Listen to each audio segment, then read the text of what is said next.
Assalamualaikum warahmatullahi wabarakatuh. Ashamar kabune kabajamtoota daawwattoota Aashaa inda kadiirtu akkam jirtan nagaa jirra alhamdulillahi rabbil alamin daawwattoota keenya ara deebinee dhufnee jirra. Egaa kabajamtoota daawwattoota keenya akkuma argaa jirtan kanarraa istiidiyoo baay'ee bareedaa ta'e qabannee isinii dhufnee jirra. Meeshaa obboleettii teennaa Rahimaa jechuudha. Meeshaan kun akkuma argaa jirtan kana kun Shaashamannee deema jechuudha. Micoon tuni meeshaan amma argaa jirtan kun meeshaa cidhaati. Egaa meeshaan kun algaa, qumsaaxinii, doolaaba, biffee waa hunda qaba jechuudha. Egaa kabajamtoota daawwattoota keenya Aashaan immoo isin agarsiifte haga dhumaatti jechaadha. Hayyee daawwattoota keenya viidiyoo kana sagalee jala hidhaa irraa akka achi waraabne gadhiisuu hin dandeenye sababni isaallee karaa gubbaadha waan ta'eef sagalee adda addaa nu jeeqa jechuudha daawwattoota keenya. Kallattimaan agadumaan hojii turaa kadiirisinti haasaa jira. Egaa kabajamtoota daawwattoota keenya meeshaan kun Shaashamannee deema jechuudha. Buleettiin teenya meeshaan isii kun Shaashamannee deema. Meeshaan kun immoo meeshaa tokkoffaa fi akkuma san kwalitii meeshaa kwalitii ta'etu hojjetamee fi jechuudha. Cidhaaf akkuma isiniin jenne jalqabatti isiniin jedhe meeshaan kun meeshaa cidhaati. Ishiin galtee ganaa heerumeeti jechuudha. Ijoolleen Oromoo hundi keessanuu asumaan dhuftanii nu biratti akka sargii cidha meeshaa cidhaa qopheeffatan isiniin jenne. Hayyee daawwattoota keenya algaa kana akkuma argitan konfartii isa fakkaatullee maashi keessa godhu jechuudha. Daawwattoota keenya haala kanaan binnee irra afnee jirra. Algaa fi konfartillee walirraa deema. Asitti mootuyyuu komodiinoo tokko qaba.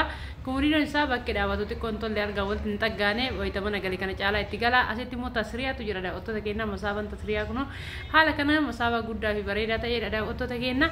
Kana bichaa miti obboleettiin teennaa tiivistaandii ajaa'ibaa tiivistaandii bareeda kana qabdi daawwattoota keenya ilaalaa tiivistaandiin kun yeroo lama moo sadiif ajajamee jiran biratti kuno madardaraan isa keessaa kana fakkaata waan barbaadan geexii adda addaa waan babbareedoo achi keessatti dardaruu dandeettani.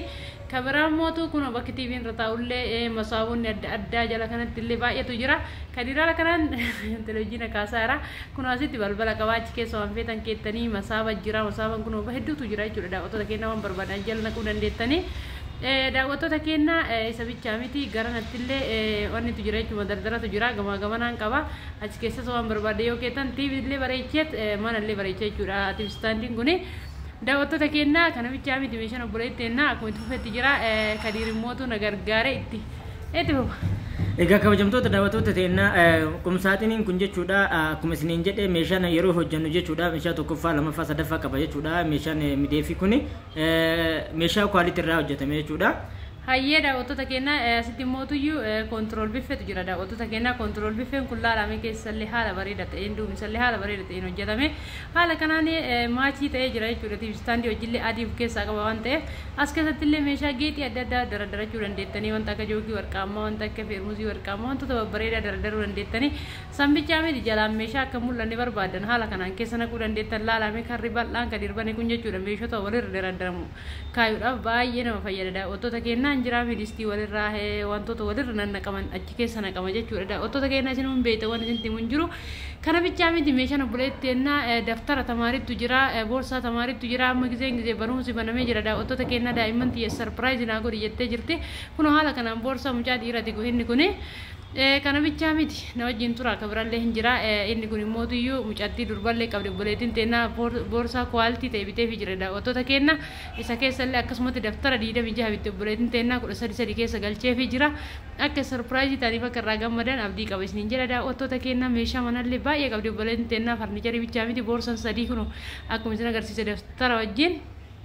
Kabiraan mootu mucatti waggaa 13 qaba boorsaa bichaan gahaa miti qabisi bareeda laalinaa bitiif jettee qabisi faashina taatee fi isii amma dhufte bareedduu takka laalee kunoo bitee fi jira daawwattoota keenya jechuun kun amma yeroo amma nama guddaa fi ijoollee diratan faashina hidhaa duwidarraa qabdi kun haala kanaan daawwattoota keenya itti fufa meeshaan obboleettii teennaa waan xiqqaa miti isiniin jedhee jira haga dhumaatti na wajjin turuudhaan sheer laayik sabskiraayib godhaa asitti immoo rakabooti abbaa gadaa siinii 12 wajjin sufraa wajjin as jira jechuudha daawwattoota keenya kabiraan mootu meeshaa diishiiti daawwattoota keenya kunoo meeshaan diishii televiziyoona qabdi waan ta'eef obboleettiin teennaa kunoo meeshaan diishii kana waan nama barbaachisu hundaa guutuu binnee irraa asitti jookii warqaammaa qabdi jookii warqaammaa tokko osoo hin taane lama qabdi kunoo kaan bifa buleenii kaan immoo bifa warqaammaa fi haala kanaan bifa bareedaa ta'een binnee fi daawwattoota keenya kabiraa feermuuzii warqaammaa lama qabdi obboleettiin teennaa asitti immoo burcuqqoo bishaanii darzaana tokko naafit jetteerti ishii keessaa bayuudhaaf xiqqoo yeroo nutti fudhata haala kanaan burcuqqoo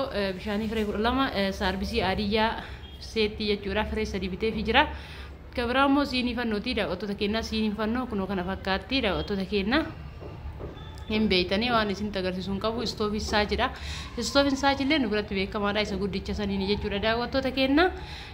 Kabiraa feermuuzii adiyyaallee tokko naa biteette kunoo feermuuziin adiyyaan tokko as jira daawwattoota keenya. Kabiraammoo saarbisiidha saanii zirgiitti daawwattoota keenya dhiifama saanii zirgii kunoo firee 12 darzaana tokko jechuudha daawwattoota keenya. Kaitti aanu mootu ammallee xumurre. Egaa kabajamtoota daawwattoota keenya Aashaan isinitti agarsiisaa jirti ammallee gara doolaabaa dabartee jirti jechuudha. Gama suuqiin dubaagaa jirtan kun illee asumaan suuqii keenya ta'uu hubattanii meeshaa asumaa isinii qindeessina jechuudha. Doolaabaatti isinitti isinii dabarte Aashaan. Hayyee daawwattoota keenya asiin mootu amma meeshaa obboleetti ennaa keessaa qumsaaxinii isin agarsiisaa irraa dhiifama isiniin jedha daawwattoota keenya qumsaaxiniin kun achi keessaa masqayaadha yookaan bakka huccuu itti fannifatanii gubbarraan immoo biddilibsii koonfartiiwwan barbaadan bakka kaa'atan qaba qumsaaxiniin kun daawwattoota keenya kun haala kanaan banee isin agarsiisaa jira warroonni jechuu barbaadanillee lakkoofsa bilbila keenyaa duwwaa 977 jechuudha nu argachuu dandeettanii kana bichaamiti kun masaabatu jira as jala kanatti masaabaa lama qaba balbala gamaa gamanaa kama dardaraa huccuu dadachaafame irratti daraddaramutu jira daawwattoota keenya meeshaan obboleetti ennaa kana fakkaata baay'ee meeshaa babbareedaa fi meeshaa kwaaliti ta'e ajajattee jirti nuti immoo meeshaa kana gizee hojjechiifnu fedha keenya osoo hin taane footoo abbicha ergirratti hundoofnee kalarii barbaadanii yoo ergitan isin hojjechiisuu dandeenya jechuudha daawwattoota keenya. Haala kanaan egaa kabajamtoota daawwattoota keenya akkuma argaa jirtan kana Aashaan ibsa isinii gootee jirti jechuudha. Doolaabni kun meeshaa baay'ee kwaaliti ta'e irraa isinii hojjetame kana bichaa miti meeshaan kun amma yeroo ammaa kana deemuudhaaf qophaa'ee kun akkuma argaa jirtan kana fe'amaa jira jechuudha. Makiinaan qophaa'ee asii fe'amee gara Shaashamaniitti deema jechuudha kabajamtoota daawwattoota keenya. Amma akkuma argitan kana kun wanna meeshaa kana hidhaan jira jechuudha. Hidhuun immootu steepii wannoo baay'ee qaba jechuudha. Bu'aa baay'ee qaba meeshaan kun akkuma isin argitan kana meeshaa lafatti harca'e kana hunda kaartooniidhaan seeraan goonee raawwanne seeraan kaartoonitti deebisnee rattamne makiina irratti illee yeroo feenullee ofii wajji ol baanee buune haga dhumaa itti faana buuneetiin akka argaa jirtan kanatti isinii geeggesinee gara mana keessaniitti isinii galchina jechuudha. Egaa kabajamtoota daawwattoota keenya meeshaalee keenya nu biraa bijattu warroonni barbaadan ammallee gara keenya dhuftanii akka talabattan isin affeerra jechuudha. Akkuma argaa jirtan kun algaalleen ganaa hiikamaa kaartooniin kun asii hin jira televezyiinni meeshaaleen hundi doolaabni bahee jira.